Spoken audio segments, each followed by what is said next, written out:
It's Tim here from Your Six Studios. Today in this video I'm going to show you how to use this SD card reader on your Android phone.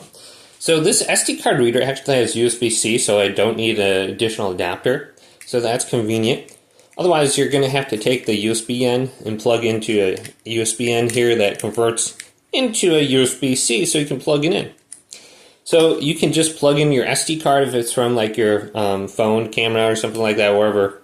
So it could be a big SD card, or it could be one of those mini SD cards, depending on the version that you have. You can see I have a mini slot right there.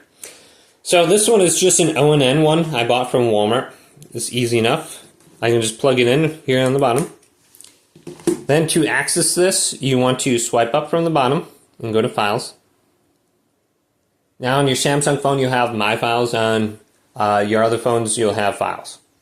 So let's go to My Files. Back out, go all the way down, and you can see your USB storage device. This is my SD card there at the bottom. And you can see I have all these random folders on here. What I could do is just go to the top right.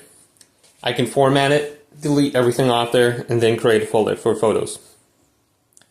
So you can see I have some photos on here already. To transfer photos to it, go to your images, videos, whatever category on the top. Hold down on the image. You can go to all if you want, and then go to copy or move. Go to your USB storage, find your folder, and then go copy here. And then it's going to transfer over. So that's how you can use your SD card. And if you want to transfer things from your your SD card to your internal storage, you just do it the opposite direction here. And then just pick a location on your phone, usually in the DCIM folder. Hopefully this video did indeed help you out.